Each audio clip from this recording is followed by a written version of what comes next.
정도까지는 아니더라도 귀여운 외가리 캐릭터 약간 이렇게 만들 수도 있었을 텐데 왜 그 캐릭터를 그렇게 만들었을까라고 하는 좀 아쉬움이 있고요. 차라리 주인공과 비슷한 나이대의 그런 캐릭터로 만들면 어땠을까? 그대들은 어떻게 살 것인가? 미야자키 하야오 감독의 은퇴작인지는 잘 모르겠지만 은퇴작이라고 하는 영화를 보고 왔어요.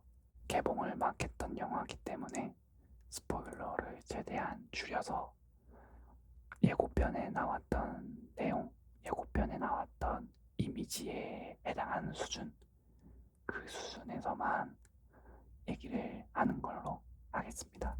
지브리 영화를 극장에서 처음 봤어요.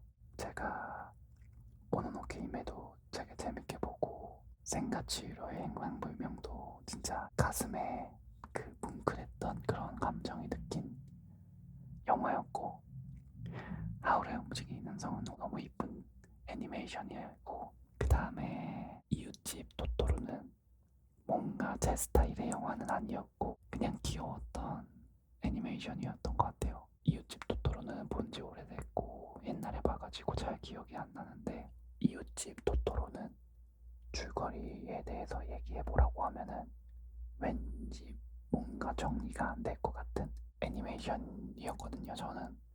그러다 보니까 지브리 작품을 좀 좋아했었는데 마지막 은퇴작이다 보니까 그래도 한 번쯤 극장에서 지브리 작품을 보고 싶다는 생각에서 오늘 극장에서 보고 왔거든요. 그대들은 어떻게 살 것인가? 이거는 5%가 너무 나뉜다. 최고거나 최악이거나 이렇게 너무 나뉜다라고 했거든요. 왜 그런지 알겠어요. 제가 봤을 때 어떤 느낌이었냐면 너무 의미를 담아서 직관적인 재미가 많이 떨어진 작품이다 라고 생각이 들어요. 해체하고 의미를 찾고 저거는 어떤 느낌의 어떤 거를 의미하는 거다 이런 거를 하나씩 하나씩 좀 찾아야 되는 이거는 어떤 거다 이거는 어떤 의미다 너무 불친절하다 보니까 의미와 의미로 이루어진 작품이다라는 생각이 들어요. 아까 얘기했던 이웃집 토토로 줄거리 얘기해봐라고 하면은 딱 부러지게 설명을 못한다고 했잖아요. 이번 작품도 약간 굵직한 내용이 뭐야라고 하면은 말은 할 수 있는데 조금 더 디테일하게 설명하려고 하면은 못하겠는 거예요. 토토로라는 캐릭터가 귀엽고 이 캐릭터, 이 생물에 대한 묘사가 신비하게 다가오고 호감 있게 다가오다 보니까 그런 거에 대해서 조금 흥미롭게 볼 수 있었거든요. 이웃집 토토로는 그랬는데 그대들은 어떻게 살 것인가에 나오는 캐릭터에 대한 매력이 많이 없어요. 당연히 하울의 움직이는 성에 있는 하울 그런 캐릭터 없고요. 센가치히로의 행방불명처럼 그런 환상의 세계 그 정도까지의 환상의 세계 없고요. 외가리 캐릭터가 일단 귀엽지가 않아요. 그러다 보니까 이웃집 토토로와 같은 그런 귀여운 느낌의 신비한 존재, 호감 있는 존재로 다가오지 않고요. 엔터테인먼트적으로 약간 캐릭터 디자인 좀 아쉽다. 차라리 그 외가리 캐릭터를 조금 아기자기하게 좀 귀엽게 표현했으면 어땠을까 그런 생각이 들고요. 진짜 차라리 뽀로로까지는 아니어도 뽀로로라 한다. 토토로까지는 아니더라도 좀 귀여운 외가리 캐릭터 약간 이렇게 만들 수도 있었을 텐데 왜 그 캐릭터를 그렇게 만들었을까라고 하는 좀 아쉬움이 있고요. 물론 그렇게 만들었던 이유가 있을 수도 있죠. 차라리 그 모습이 아니라 주인공과 비슷한 나이대의 그런 캐릭터로 만들면 어땠을까? 그런 아쉬움이 있고요. 많이 아쉽더라고요. 저 개인적으로는 제가 봤던 지브리 영화 중에서 가장 하위권이지 않을까 싶어요. 제 개인적인 생각에서는 뭐 압도됐다라는 느낌을 표현을 쓰는데 압도를 당하려면은 저거는 어떤 의미 이런 것들을 하나하나 다 이해하면서 볼 수 있는 그런 평론가급의 영화 관람 수준을 가지신 분이라면 압도당할 것 같은데 저는 그 정도 수준이 아니거든요.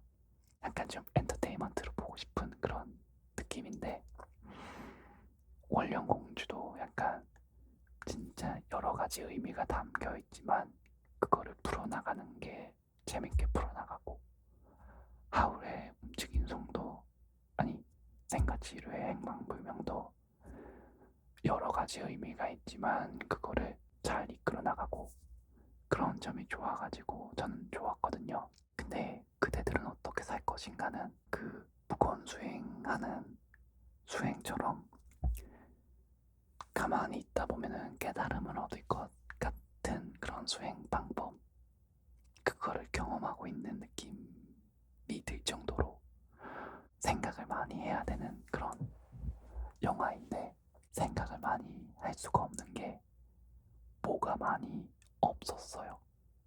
그러니까 요소가 많다기보다 아주 진짜 적은 요소로 그거 생각하면 된다. 평양냉면 생각하면 돼요. 평양냉면을 좋아하시는 분들은 그 슴슴한 맛 속에서 그 특정 그 평양냉면만 가지고 있는 그 맛이 그 맛 포인트를 찾아가지고 이거에 되게 집중을 할 수 있어가지고 좋아하는 거잖아요.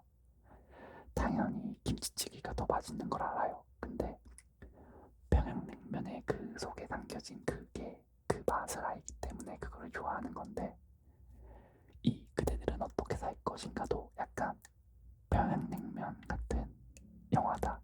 이 속에 담긴 어떤 거를 이렇게 찾는 순간 되게 재미있겠지만 이거를 손쉽게 찾을 수가 없다. 왜? 너무 슴슴하다. 영화가. 가볍게 즐기기엔 난해한 영화였군요. 맞아요. 가볍게 즐기기에는 난해한 영화였어요. 직관적인 영화가 아니에요.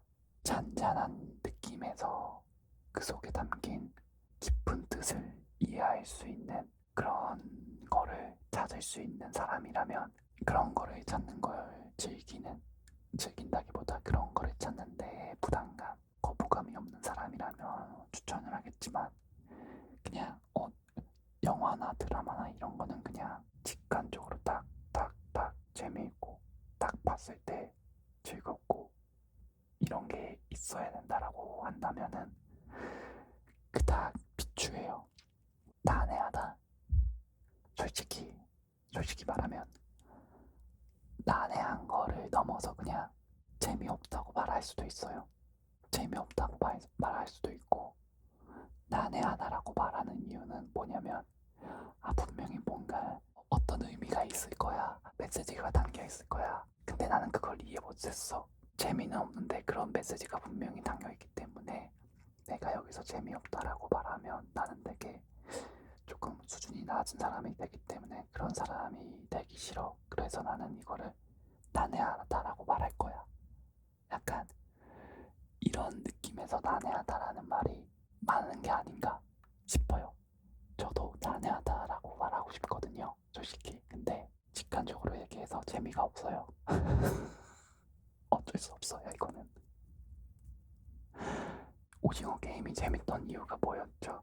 그냥 직관적으로 되게 흥미롭고 저거 저렇게 하면 죽는데 저 사람 어떻게 그냥 직관성이 200%잘 활용이 됐기 때문에 거기서 재미를 느끼고 그 재미가 어느 정도 메시지와 규칙과 그런 정돈된 게 뒷받침이 됐기 때문에 이런 직관적인 게 잘 작용이 돼서 이 뒤에 있는 정돈된 메시지까지 잘 이렇게 전달이 된 게 아닐까 싶거든요. 오징어 게임이.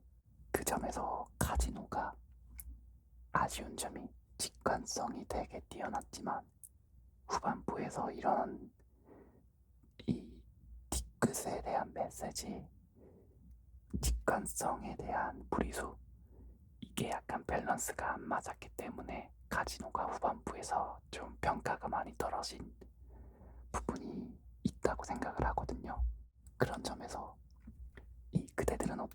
것인가? 직관성이 정말 떨어지고 메시지는 무언가 있겠지만 이게 안 보여요. 이렇게 안 보이는 느낌의 메시지가 보여요. 분명히 이렇게 메시지가 있을 건데 나는 그게 안 보여. 그래서 영화가 난해하다. 저는 그걸 재미없다라고 말하고 싶어요. 이거를 보면서 제가 느낀 점, 아무리 좋은 메시지를 담고 있어도 직관성이 떨어지면은 그 메시지 전달이 안 되고 의미도 찾아보기가 어렵다라는 점. 비주얼적으로 풍경이 진짜 이뻐요. 그 감독의 초등학교 시절에 동네에서 볼 수 있었던 풍경을 마치 담고 싶었던 느낌이었지 않나 싶거든요. 약간 나이가 들면은 자기 유년기에 보냈던 그 시절의 그 장소에 대한 기억이, 애틋함이 조금 더 강해질 수가 있잖아요. 시간이 지나면 지날수록 나 어린 시절 뛰어놀던 그 장소. 그래서 오징어 게임에서도 오징어 게임이 만들어진 이유도 그런 부분에서 어린 시절 했던 놀이, 그거를 다시 해보고 싶어서 그런 오징어 게임이라는 게 만들어진 거잖아요. 그런 점에서 이 미야자키 하야오 감독님도 약간 어린 시절에 뭐 좋았던 기억이거나 나빴던 기억, 그걸 다 떠나서 어린 시절에 약간 그 기억을 좀, 그 기억이 담겨져 있는 건가 싶은 느낌도 들었어요. 미술, 한 편의 수채화, 움직이는 수채화 같은 그런 배경의 그림이 있었고, 초반부는 그 주인공에 대한 상황이 나오는데 주인공의 감정선을 따라가기 위한 영화적인 그 시간들이 필요했던 것 같은데, 그 시간이 그렇게 그 감정이입에 좋았던 전달 방식이 모르겠어요. 가슴속에 팍팍팍 와닿지가 않다고 해야 되나, 그런 느낌이 들었어요. 딱 이거를 알고 가면 좋을 것 같아요. 영화 초반은 좀 지루하다. 영화 중반 이후부터 새로 나오는 캐릭터들이 있는데 그 캐릭터에 대한 설명을 잘 읽어야지. 그 캐릭터에 대한 설명을 놓치면 영화가 아이러니하게 된다. 중간 이후부터 나오는 캐릭터 설명을 잘 캐치해야 된다. 그리고 그 캐릭터 설명을 잘 캐치했다면 그냥 그거를 그렇구나 하고 넘어가야 된다. 왜? 하는 질문은 조금 뒤에 가서 생각하고, 그렇구나, 여기까지 생각을 하고 그 전후 관계는 조금 뒤에 가서 생각을 하자, 그런 느낌.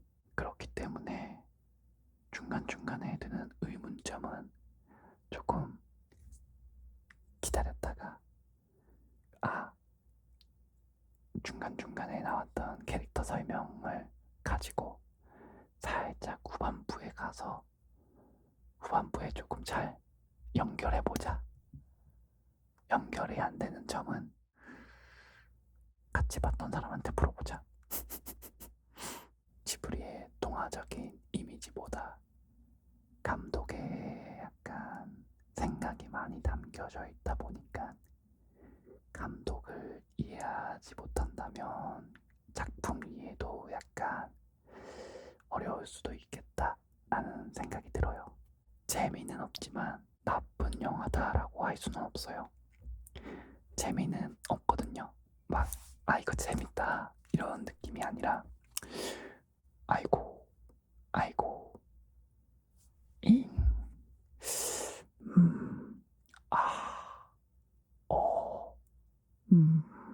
이렇게 볼 수 있는 영화예요. 그렇군. 아이고.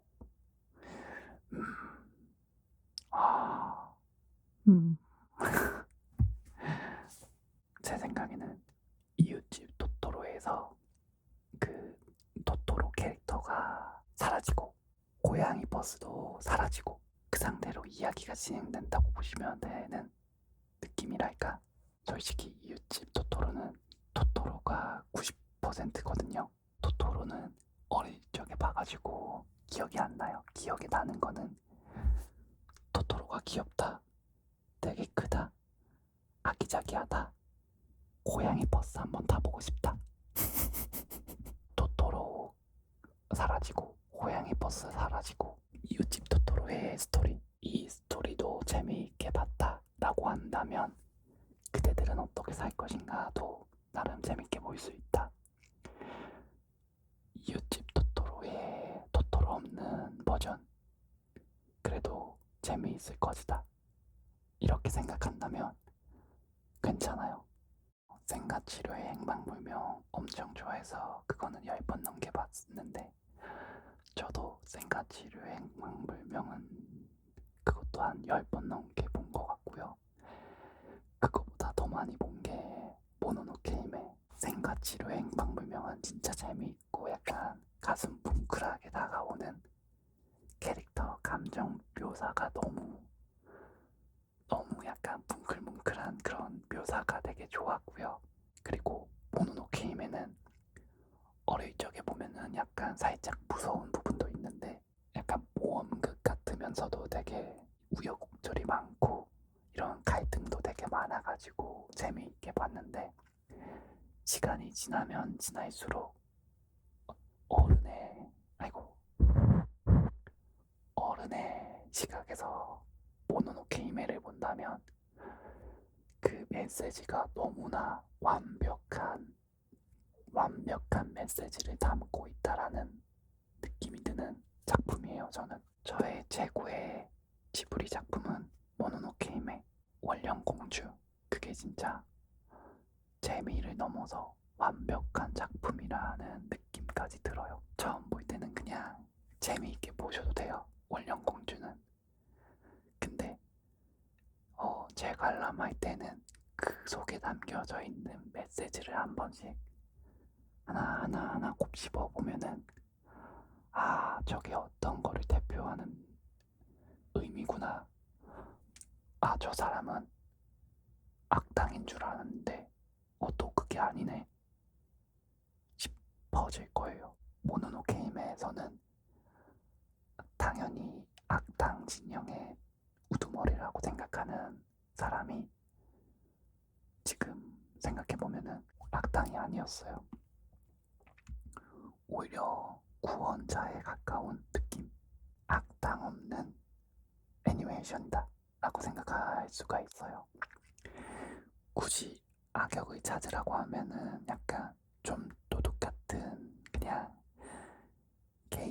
개인이 나오는데, 원령공주에서 어떤 악당 조직이라고 생각하는 거는 없고, 오히려 우리 현실 사회도 악당 조직이라기보다 뭐 있을 수도 있겠지만 그거보다도 피부로 체감하는 거는 개인의 욕심, 개인의 그런 간악함으로 생겨나는 큰 갈등으로 문제를 많이 이야기하잖아요. 원령공주에서도 약간 그런 식으로 나오는 캐릭터가 있고요. 악당 진영의 우두머리라고 생각했던 거는 오히려 악당이 아니라고 생각하시면 돼요. 근데 어렸을 적에는 그게 악당처럼 보였거든요. 드래곤볼은 진짜 직관성 1000%, 직관성 1000%의 영화라고 애니메이션이라고 생각이 들어요. 진짜 직관성을 위해서 직관성에 의한 직관성으로 인해서 만들어진 치고받고 싸움. 반면에 그대들은 어떻게 살 것인가는 의미를 담아서, 의미를 넣어서 의미를 찾아야 되는 그런 애니메이션. 정반대에 있는 느낌이랄까? 아니, 드래곤볼도 잘 만든 만화고 그대들은 어떻게 살 것인가도 정말 잘 만든 애니메이션인데, 만들어진 그 뉘앙스가 진짜 반대. 직관적이냐 의미적이냐.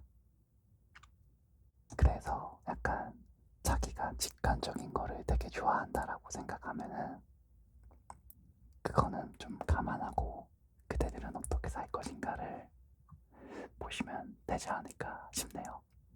드래곤볼은 해석하려고 노력하지 않아도 어느 정도 직관적으로 보이지만 드래곤볼은 해석에 의미나 해석이나 이런 게 담긴 게 없이 그냥 진짜 내가 더 강해져. 너를 이겨. 내가 졌어. 내가 훈련해. 내가 강해져. 내가 너를 이겨.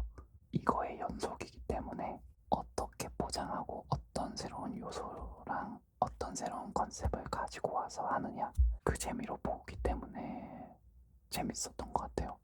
그걸 너무 잘 그렸고 그림체도 이쁘고 확실히 보면서 느낀 게 직관성을 어느 정도 가지고 갈 거냐 의미를 어느 정도 넣을 거냐 이거에 대한 밸런스를 잘 맞춰야 되는 것 같아요.